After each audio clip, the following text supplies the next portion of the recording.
Hello दोस्तों, नमस्कार। मैं अमित स्वागत करता हूं आप सभी का आपके अपने परिवार सीयूटी अड्डा पर। कैसे हैं आप सभी साथी? दोस्तों, सीयूटी पीजी का आप लोगों का जो आंसर की है वो आ चुकी है। प्रोविज़नल आंसर की है वो आ चुकी है। अब आपका जो नेक्स्ट प्रोसेस है रिज़ल्ट का, वो कब से स्टार्ट होगा, कब आपका रिज़ल्ट आएगा, कौन सी यूनिवर्सिटी में हमको जाना है, कैसे हम उस पे जाएंगे, क्या प्रोसेस है, कितने नंबर पे सिलेक्शन होगा, बहुत सारे प्रकार के क्वेश्चन आपके मन में आ रहे हैं, है ना।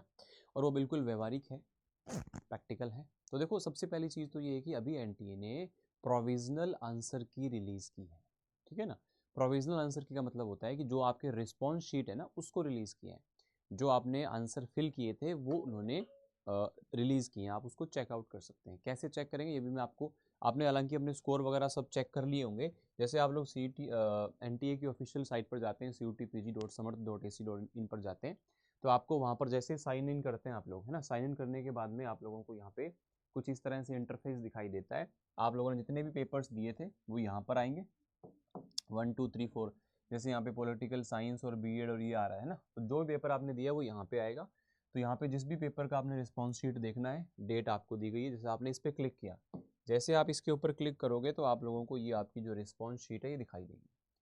ये क्वेश्चन आईडी है ना, ये इसके ऑप्शन आईडी है, और ये आपने जो आंसर दिया था वो ये था ऑप्शन नंबर 3। अब ये सही है या गलत है ये कैसे पता चलेगा? जहाँ पे आंसर नहीं किया होगा वहाँ पे नोट आंसर्ड आएगा। अब जैसे आपने यहाँ पे क्लिक किया था वैसे आप यहाँ क्लिक करेंगे व्यू और चैलेंज आंसर की। इस पे जैसे आप क्लिक करेंगे तो आपको जो क्वेश्चन आईडीज़ हैं उसके हिसाब से जो एनटीए ने सही आंसर माने हैं, जैसे ये क्वेश्चन आईडीज़ हैं, इनके जो जो आंसर एनटीए ने सही माने हैं वो यहाँ पे दिए हुए हैं। अब आप लोगों ने किसी क्वेश्चन को चैलेंज करना है तो यहाँ पे 1 2 3 4 आपको कौन सा सही लगता है उस पर क्लिक करिए। जितने भी क्वेश्चन है 200 रुपीज़ पर क्वेश्चन, और नीचे जाके आप उसको सबमिट करके और फाइनल कर देते हैं तो आपका यहाँ पे सबमिशन हो जाता है। अब बच्चों, आपको अगर मैं यहाँ पे बताऊँ तो अभी मान लीजिए कि एक वीक आपको यहाँ पर अभी इसकी जो रिवाइज आंसर की आने में लग जाएगा। तो आप ये मान के चलें कि आप लोगों का अप्रैल का अभी जो ये वीक चल रहा है, इस वीक के लास्ट में या इस वीक से नेक्स्ट में, है ना। अगर आज तारीख मान लो अपने 9 है, तो मान के चलें कि लगभग 15 तारीख के आसपास आप लोगों की रिवाइज्ड आंसर की आ जाएगी। उससे पहले ही आ जाएगी इवन, है ना। रिवाइज्ड आंसर की आएगी, जो जो आंसर की आपने चैलेंज किया जो चीज़ों को, तो वो यहाँ पर इसके अंदर पता चल जाएगा कि क्या आपका रिजल्ट रहा। तो रिवाइज करके आंसर की यहाँ पे आ जाएगी। उसके बाद में बच्चा, उसके बाद में यहाँ पे अप्रैल के लास्ट वीक तक, अप्रैल के लास्ट तक ये उम्मीद है कि आप लोगों का जो रिजल्ट है, जो फाइनल है, वो आपका आ जाएगा। अब क्या इस फाइनल रिजल्ट से हमारा सिलेक्शन हो जाएगा? नहीं।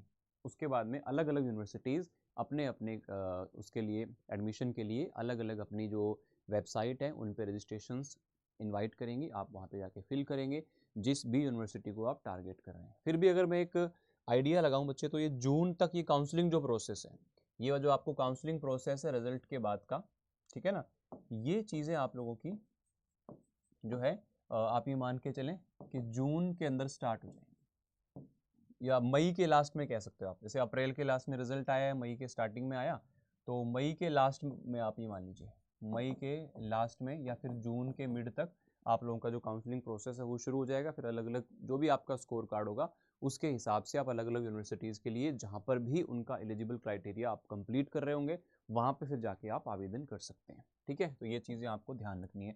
पिछली बार की बात करूँ तो 235 नंबर जो है आप लोगों की कट ऑफ थी, इतने पे सिलेक्शन हो गया था, है ना।